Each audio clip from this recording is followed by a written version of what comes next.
PoK में बज रहे बगावत के बिगुल से इस्लामाबाद से लेकर बीजिंग तक परेशान दिखाई दे रहा है। शहबाज शरीफ ने अपने दौरे के दौरान तमाम तरह की रियायतें, सब्सिडी देने का ऐलान किया। कमेटी भी गठित कर ली ताकि पीओके के लोगों की मांग को मानी जा सके। बावजूद इसके पीओके के आंदोलनकारी थमने का नाम नहीं ले रहे और ऐसे हालात में अब पाकिस्तान चीन की शरण में जाता हुआ दिखाई दे रहा है। नमस्कार, मैं हूं मधुरेंद्र कुमार और आप देख रहे हैं मेरे साथ रणनीति। और आज हम रणनीति में आपको बतलाने वाले हैं कि किस तरह से पीओके सिर्फ भारत के चुनाव का मुद्दा नहीं बल्कि पाकिस्तान के गले की फांस बनता जा रहा है। क्योंकि जिस तरह से पाकिस्तान की तमाम प्रशासनिक व्यवस्था को पीओके के आंदोलनकारियों ने अपने जूते तले रौंद दिया है, उसके खिलाफ पाकिस्तान ने अपने रेंजर्स उतार लिए, उसके साथ ही आर्मी भी उतार ली गई। लेकिन पीओके के आंदोलनकारी अब अपने घरों में जाने के लिए तैयार नहीं।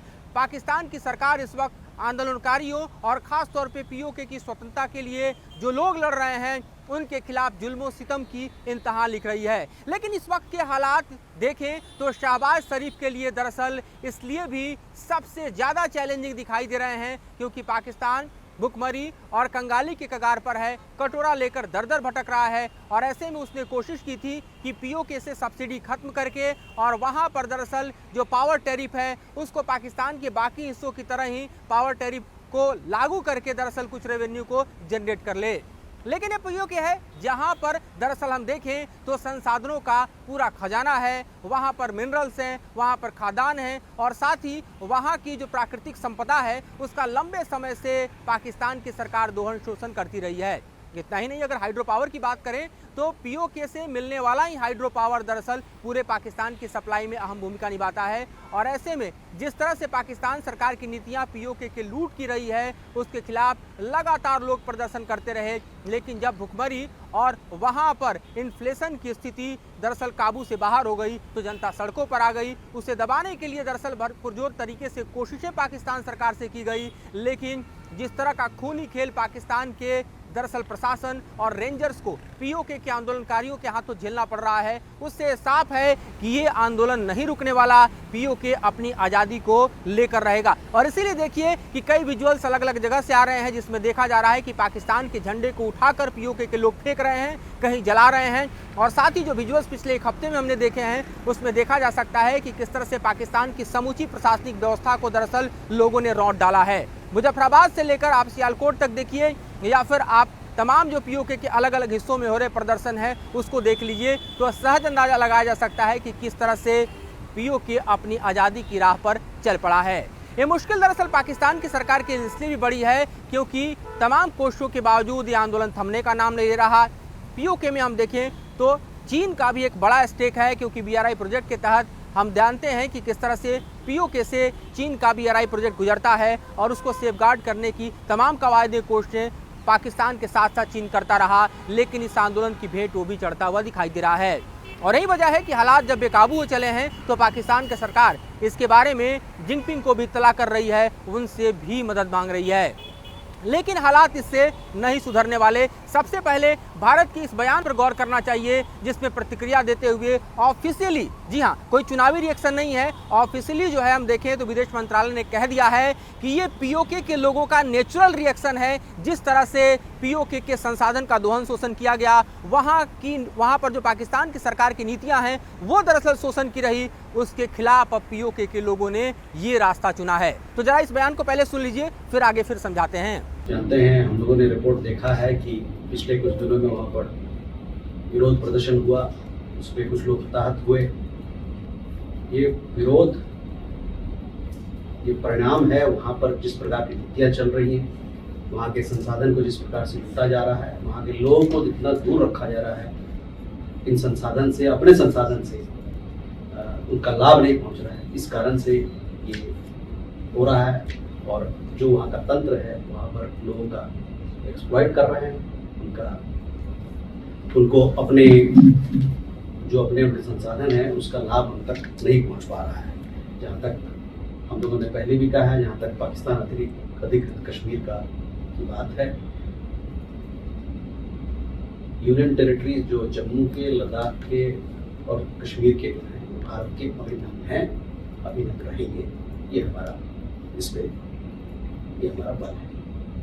इस बयान से आप समझ सकते हैं कि पीओके भारत का अभिन्न अंग है और रहेगा। ये बात हर फोरम से पाकिस्तान को बता दिया गया है। और इस वक्त आप देखिए तो हाल के बयानों पर गौर करें तो चाहे गृह मंत्री अमित शाह का बयान हो, विदेश मंत्री एस जयशंकर का बयान हो, या फिर अब विदेश मंत्रालय का ही ऑफिशियल स्टेटमेंट ले लीजिए, प्रधानमंत्री खुद कहते रहे हैं। और ये तो संसद से दरअसल भारत के पारित प्रस्ताव है और संसद की ये हुंकार है कि पीओके भारत का भिन्न अंग है और रहेगा।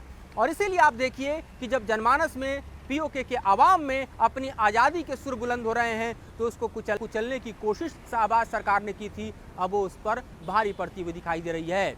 अगर हम पूरे परिदृश्य को देखें तो जाहिर तौर पर आपको दिखाई देता है कि पीओके एक ऐसा इंपॉर्टेंट खास तौर पे रीजन है जो कि भारत के हाथ से तो निकल गया, लेकिन भारत ने कभी भी उससे अपना क्लेम नहीं हटाया, क्योंकि भारत का अभिन्न अंग पीओके भारत से कभी भी अलग थलग नहीं रह सकता। इस अगर पूरे ही ज्योग्राफी के रीजन को देखें तो एक तरफ ये बलूचिस्तान को कनेक्ट कर रहा है, दूसरी तरफ आप देखिए तो ये अफगानिस्तान को कनेक्ट कर रहा है, तीसरी तरफ देखिए तो ये चीन को कनेक्ट कर रहा है। और ऐसे में इसके ज्योग्राफिकल इंपॉर्टेंस को समझा जा सकता है, इसके स्ट्रेटजिक इंपॉर्टेंस को समझा जा सकता है, यहाँ पर जो स्टेक होल्डर्स हैं उनको समझा जा सकता है। पिछले महीनों ही गिलगिट बल्तिस्तान में भी जब महंगाई के खिलाफ आंदोलन हो रहा था तो उसे कुचलने के लिए पाकिस्तान की सरकार ने भरसक कोशिश की थी और खास तौर पे हमने देखा था कि काफ़ी हद तक कामयाबी भी हासिल हुई थी। लेकिन धीरे धीरे ज़मीन पर जिस तरह से आम लोगों ने देखा कि 370 हटने के बाद भारतीय कश्मीर में एक तरह से खुशहाली आई, शांति आई, आतंकवाद के खिलाफ भारत के जो प्रयास हैं वो सफल होते हुए दिखाई दिए। उसके बाद धीरे धीरे इस बात का एहसास पाकिस्तान ऑक्युपाइड कश्मीर के भी आवाम को हुआ कि अगर तरक्की की राह पर जाना है, उन्नति की राह पर जाना है तो भारत के साथ विलय के अलावा कोई चारा नहीं है। और इसीलिए हम देख रहे हैं कि पीओके के लोग जो हैं वो दरअसल इन बातों को समझकर अब पाकिस्तान की सरकार के खिलाफ विद्रोह का बिगुल फूंक कर सड़कों पर दिखाई दे रहे हैं। कुछ शांतिपूर्वक आंदोलन भी देख रहे हैं, कुछ हिंसक आंदोलन भी दिखाई दे रहे हैं।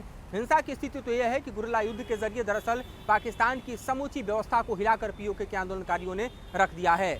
और की बात करें तो जो पाकिस्तान की एजेंसीज हैं, पाकिस्तान के रेंजर्स हैं, वो दरअसल वतन के मतवालों को और ख़ास तौर पे देखें तो पीओके के रखवालों को खिलाफ जिस तरह के क्रूर व्यवहार कर रहे हैं, जिस तरह से उनका घरों से अपहरण किया जा रहा है, जिस तरह से उनको गायब किया जा रहा है, जिस तरह से उन पर एट्रोसिटीज़ की जा रही है, वो अपने आप में पाकिस्तान के उसी चरित्र को दिखाता है जो कि मानवाधिकार हनन को कर पाकिस्तान ने हर बार प्रदर्शित।